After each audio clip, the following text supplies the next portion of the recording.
Tu veux plus de clarté, plus de force intérieure, plus d'impact dans ta vie? Alors tu es au bon endroit. Voici l'âme du coach, ton rendez-vous hebdomadaire pour passer à l'action et transformer ton quotidien avec Fabien Vaurillon. Bonjour à tous les amis, bienvenue dans ce nouvel épisode. Aujourd'hui, j'aimerais vous parler d'un sujet qui nous concerne tous. Un sujet qui est souvent invisible, mais qui influence en réalité chaque aspect de notre vie. Et oui, vous l'avez deviné, on va parler de la vision du monde. Et si vos émotions n'étaient pas causées directement par ce qui vous arrive, mais par la façon dont vous interprétez ce qui vous arrive? Eh bien, c'est exactement ce que nous allons explorer ensemble aujourd'hui. On va commencer avec des chiffres. Des recherches montrent que plus de 60% des hommes et des femmes qui souffrent de dépression, même légère, présentent des distorsions cognitives importantes. Autrement dit, leur perception de la réalité est biaisée, et souvent de manière négative. Et ça a un impact sur tous les domaines de leur vie. Parce que tout part de là. Regardez, la perception va déclencher une émotion. L'émotion va déclencher une décision. Et la décision va déclencher une action ou l'absence d'action. Et c'est dans ce cycle, s'il est nourri par une vision qui est négative, cela peut devenir un puits sans fond. On va prendre un exemple très simple.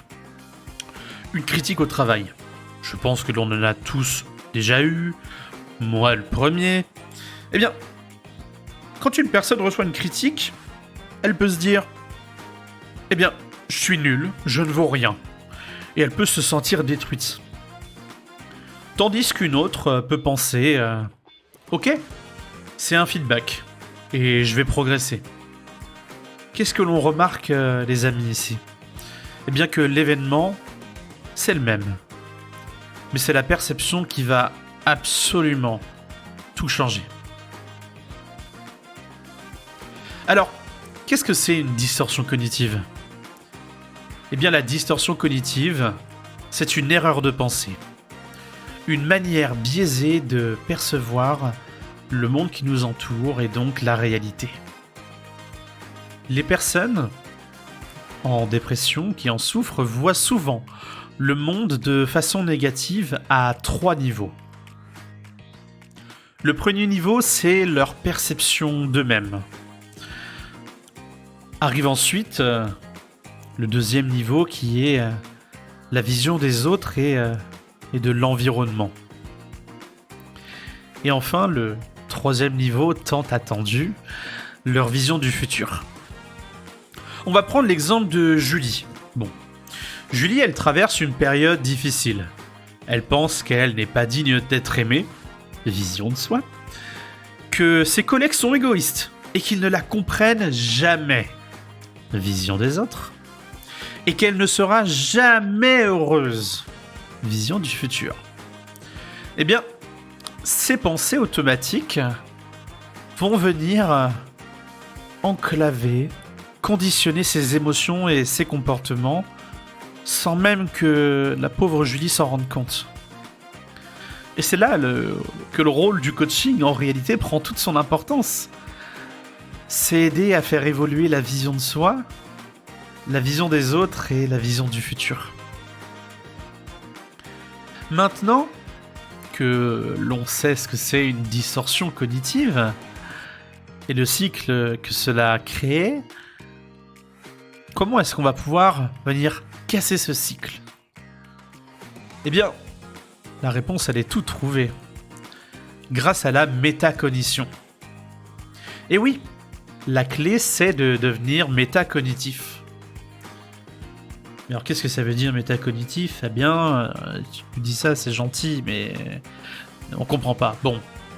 En fait, Devenir métacognitif, c'est très simple, et vous l'avez tous déjà fait au moins une fois.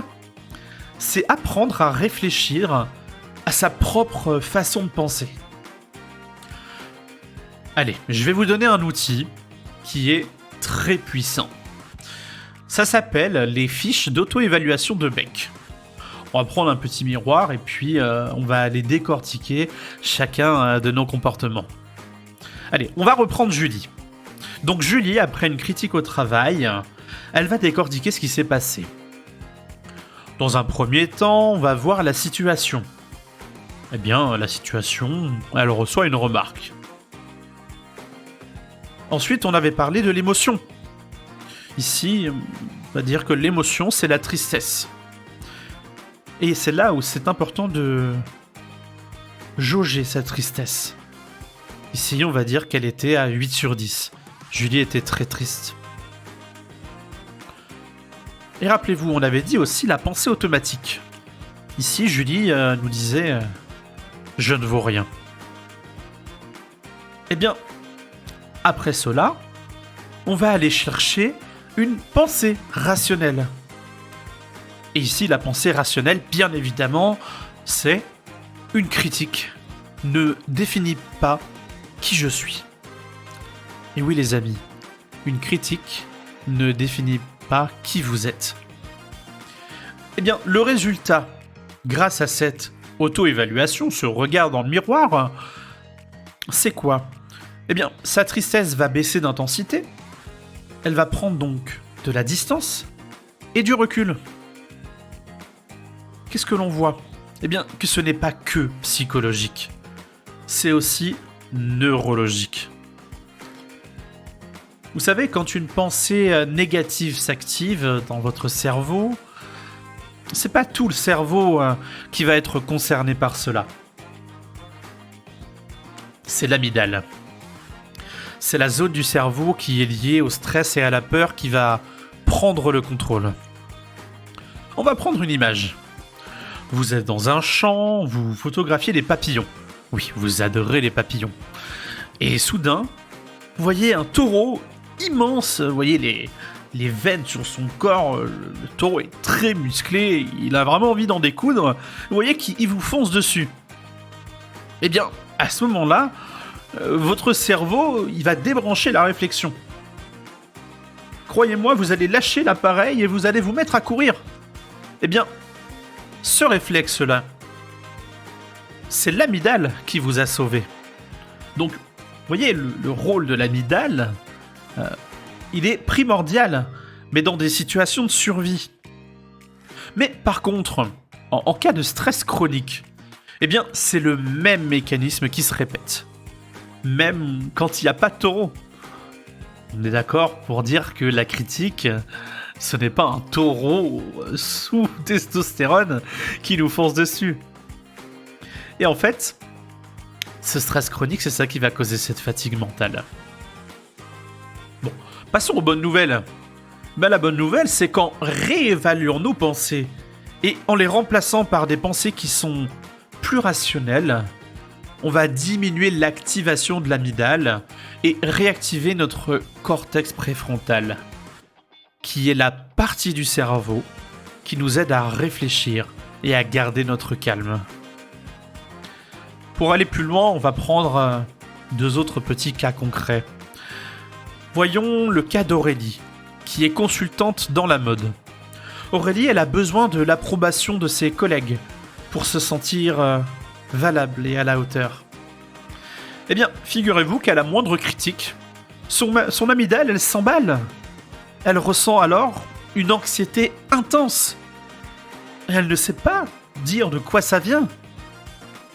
Eh bien, grâce au travail cognitif, Aurélie va apprendre à se dire « Une critique sur une idée ne remet pas en cause ma valeur professionnelle. » Et le résultat est quoi ? Son anxiété va baisser de plus de la moitié. On va prendre un autre exemple. Arnaud, commercial, très perfectionniste. Pour lui, si ce n'est pas parfait, il est un mauvais commercial. Vision de lui-même, souvenez-vous. Le résultat, des nuits blanches et du stress énorme. En coaching, il apprend à se dire « L'excellence est importante, mais la perfection n'est pas réaliste. » Et oui, la perfection n'est pas réaliste. Et là encore, son cerveau bascule d'un mode de stress à un mode rationnel.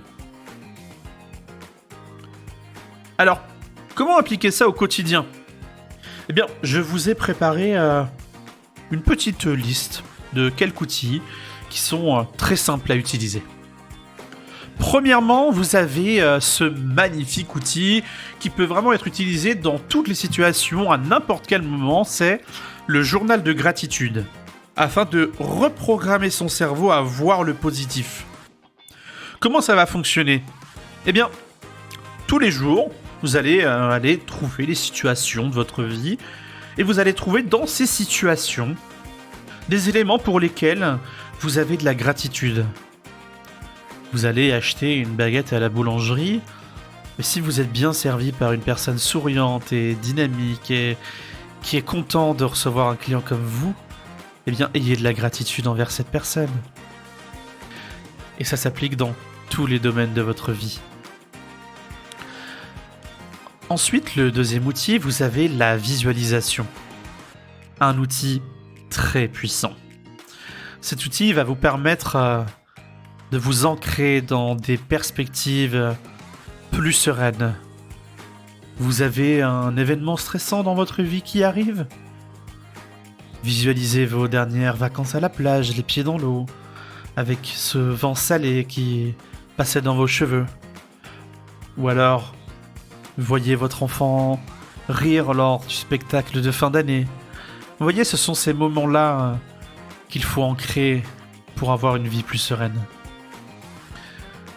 Et puis, le dernier outil, c'est tout simplement la pleine conscience pour revenir à l'instant présent. Soyez au fait de vos émotions, de vos ressentis et de tout ce que votre corps est capable de capter comme signal. Donc vous voyez, ces outils ne changent pas le monde extérieur, mais ils changent la façon dont on le perçoit. Et ça, c'est déjà énorme. Alors, avec quoi vous repartez aujourd'hui ? Vous repartez avec plusieurs leçons qui sont les suivantes. Que vos émotions ne viennent pas des événements, mais de l'interprétation que vous en faites. Que ces fameuses distorsions cognitives biaisent cette interprétation et qu'elles peuvent être identifiées puis corrigées. Et également qu'en devenant métacognitif, vous pouvez reprendre le contrôle, activer ce cortex préfrontal, apaiser votre amygdale et donc créer de nouvelles connexions neuronales positives. Et enfin, qu'avec quelques outils simples comme la gratitude, la pleine conscience ou la réévaluation cognitive, vous pouvez déjà commencer à transformer votre vision du monde. Et dans le prochain épisode, nous irons encore plus loin. Je vous partagerai comment vos croyances profondes, comme la recherche d'approbation ou le perfectionnisme, peuvent être de véritables prisons. Mais aussi, comment en faire vos leviers de liberté. Merci beaucoup les amis d'avoir pris ce temps pour vous. Prenez soin de votre énergie, de votre regard sur le monde. Je vous retrouve très bientôt pour la suite. Abonnez-vous et partagez ce podcast à ceux qui en auraient besoin.